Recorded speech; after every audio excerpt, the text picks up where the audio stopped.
Welcome to Motivated to Lead podcast, helping you become a better leader. I'm your host, Mark Klingstein. Hi, everyone. Thanks again for joining us for our podcast this week. My name is Mark Klingstein with SEMA Partners. Each week, we interview leaders and they share lessons learned from their careers. Our goal is to help you become a better leader. This week, we're going to revisit a conversation we had some time ago with Lorraine Parker-Clegg. Lorraine is the Chief People Officer at Allison Transmission, and she shares lessons learned in her career and her perspective on hiring great talent. She has an international career in in-country expertise working across the Americas, Europe, and Asia, and she has some great thoughts to share, and looking forward to today's conversation with Lorraine. Lorraine, first off, can you give us just a little bit of your background and your story? Yes, certainly. Well, good afternoon. Nice to see you again. In the early days following my degree, I started life as a mobile sports coach, peripatetic sports coach. And then from there, quite a departure, I went into sales, which gave me a great foundation in customer relationship, driving for results, admin excellence. And also I learned how to park my car in tight parking spaces in places like Liverpool in the UK. So that was useful skill to learn. I had assignments in sales and trade marketing in those early days. And then I made a transition to HR. I went back to university and studied my CIPD qualifications. And then I've enjoyed a wonderfully beautiful international HR career since that time. And I've been really, really fortunate to work for a couple of prestigious Fortune 500 organizations and some smaller entrepreneurial public companies, and equally in a private equity-backed environment across a variety of industries. Okay. Well, give us just a little bit of some of the key influences in your life just to get you to where you are today as a leader. Talk a little bit about that. Yeah, sure. As I reflect back on what influenced me as a leader, I do see that as an evolutionary process. And I'll start firstly with family. I grew up as the youngest of four girls in a blue-collar family, and with the right role models to teach me the value of hard work. So that's an ethic that kind of underpins who I am. Sure. One of my sisters, who has sadly passed away, was born with an extra chromosome. She was Down syndrome. And this has had two effects on me. I think, first of all, it does soften your heart to accept a wider range of people in your life. And it also toughened me up a little bit when some of the kids would, I'll say nasty things to her. So it had a double effect. And invariably, that's given me a unique perspective on life and has influenced my leadership style, which I like to consider is very inclusive in how I get things done. So I think those are the early things. That there are many things along the way beyond that, but those are the early ones. So what was your biggest, as far as you moved from the UK to the US, what was the biggest thing that you had to adjust to? Oh, yeah.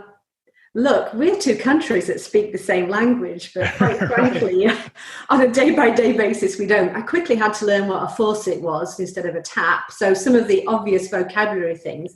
I was also transitioning from France, where I'd had on a daily working basis in my working life, had to translate everything in my head to French as well. I have relatively good conversational French. It's weakened with the passage of time. But so that was the first thing, was kind of getting on the same page. And then secondly, I just think culturally, the US is incredibly driven in its change management style. Mm-hmm. Europe tends to be a little bit steadier by my findings, in the way that it gets things done. When things do get done, they stick really well. Whereas perhaps here in the US, I see that things change more quickly. And so I had to translate, across from a European style and an upbringing to that little bit more faster, go-get-it American style. Got it.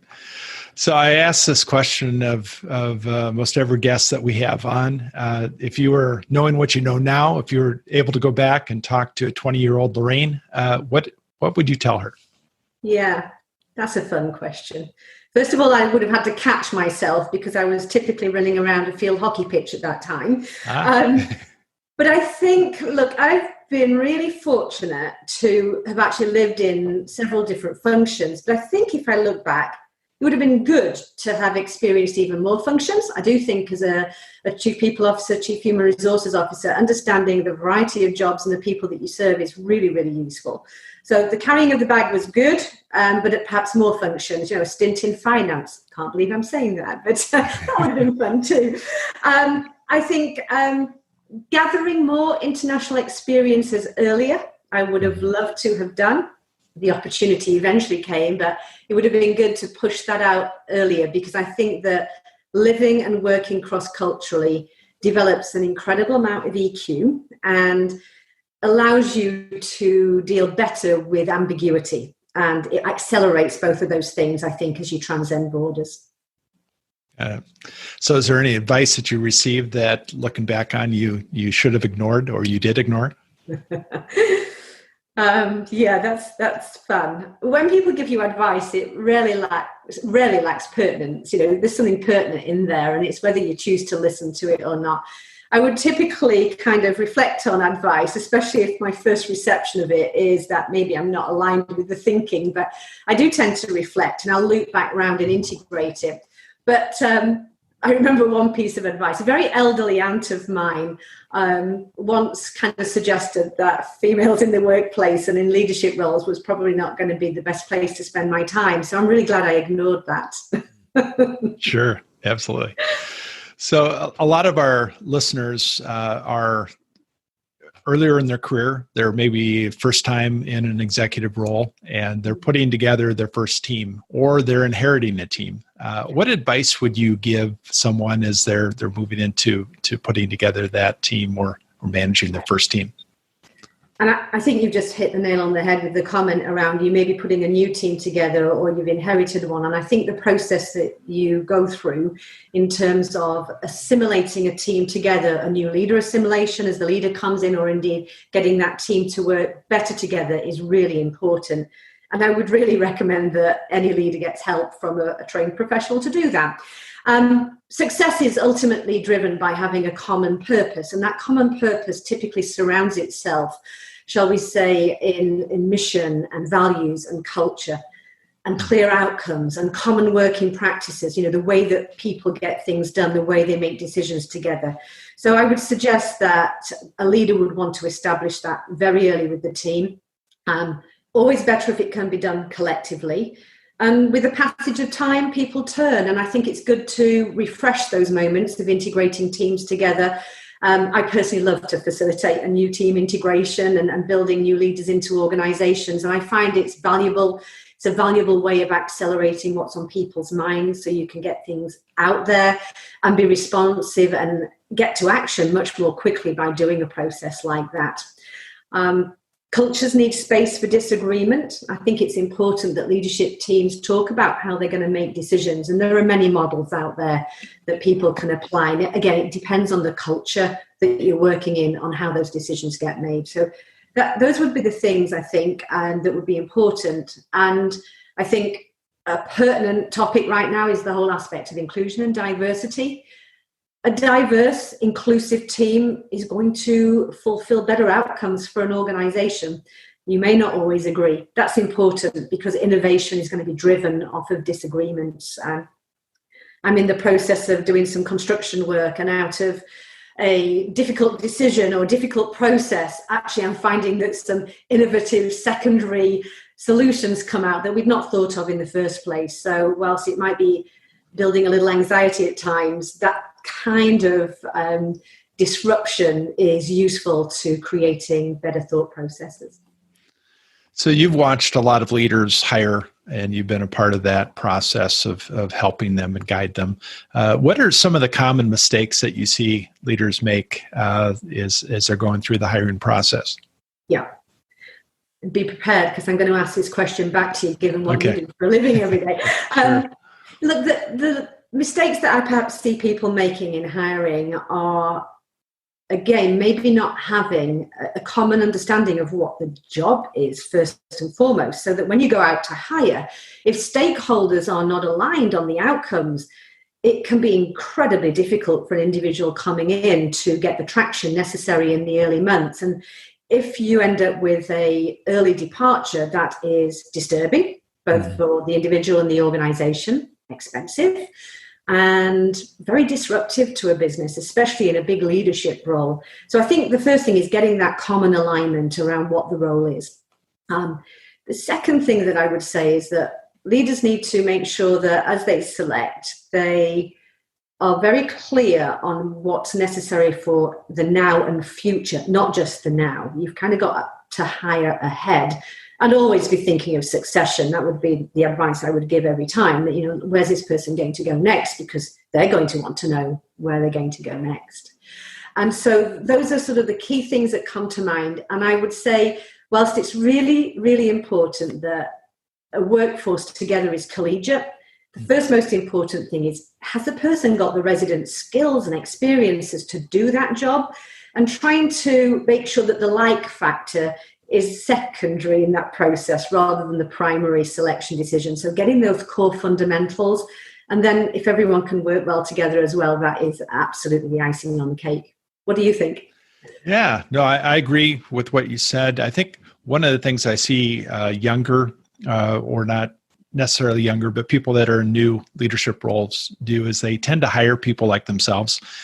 They tend to like somebody that reminds them of themselves as far as their leadership. So I think to be aware of that there's a tendency from all of us, I think, to tend to hire that way and to make sure that you're hiring the person for the right reasons, like you said. I think it's, you know, identifying the role and kind of what's necessary for success for the role and making sure that's kind of the criteria versus, again, the likability factor. That's part of culture and kind of getting along with the team, but definitely needs to be some other criteria involved.